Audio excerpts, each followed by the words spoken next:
Après avoir expliqué la formation 4-3-1-2 dans la dernière vidéo, je te montre comment attaquer efficacement et défendre solidement avec le 4-3-1-2 sur eFootball. Son style ne s'est pas passé longue ou sur les ailes, mais plutôt jeu de position. Ce n'est pas une formation pour jouer sur les ailes, mais pour combiner rapidement au centre. Pour bien attaquer, commence toujours par des passes courtes entre le milieu de terrain et le milieu défensif. Le but est de créer des triangles de passes pour sortir proprement. Passe courte, une de rapide, ne pas forcer la longue balle. Mouvement des deux attaquants. L'attaquant rapide fait l'appel en profondeur pour étirer la défense.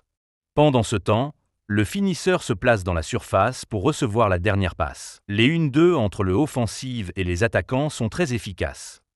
Si tes attaquants ne demandent pas le ballon, c'est souvent à cause du rythme de jeu ou du type de joueur.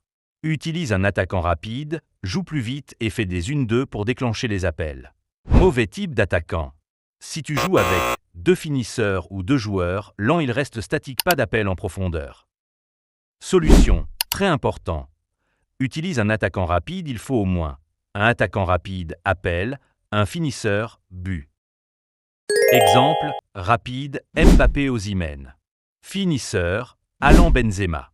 Fais les appels manuellement sur eFootball.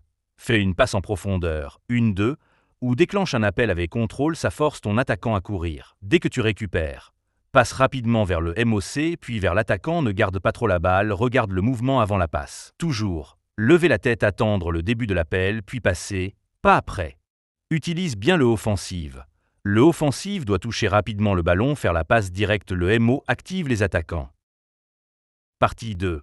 Comment bien défendre. Bloc défensif. En défense, le 4-3-1-2 doit rester compact dans l'axe. Les milieux doivent fermer les espaces devant la défense. Premier rideau. Les milieux, quand tu perds le ballon, presse d'abord avec le offensive ou les milieux. Leur rôle est de ralentir l'adversaire et couper les lignes de passe. Presser avec les milieux, ne pas sortir les défenses trop vite. Si tes défenseurs montaient trop, solution efficace, baisser la ligne défensive. Très important. Réglage conseillé. Ligne défensive, moyenne ou un peu basse. Résultat. Les défenseurs restent derrière. Moins d'espace dans ton dos, moins de contre. Mettre les latéraux en mode défensif. Si tes arrières montent trop, mets instruction défensive sur DG et DD. Ou choisis des latéraux plus défensifs, très important en 4-3-1-2, pas d'ailier pour couvrir. Erreur à éviter. Beaucoup de joueurs font l'erreur de sortir les défenseurs centraux. Si tes défenses quittent leur position, tu laisses un trou derrière. Les défenseurs doivent rester en place, protéger la surface, intervenir au dernier moment. Défenseur contre joueur rapide contre un adversaire rapide, ne presse pas trop. Recule légèrement. Garde ta ligne défensive moyenne et force-le à jouer sur les côtés. Astuce pro défense. La meilleure défense avec le 4-3-1-2, c'est de presser intelligemment avec les milieux et garder la défense bien en place. Conclusion, disais-je. Si tu attaques par l'axe et que tu défends de manière compacte, la formation 4-3-1-2 devient très difficile à battre. Dis-moi en commentaire si tu utilises le 4-3-1-2 et abonne-toi pour ne pas rater les prochaines vidéos au football.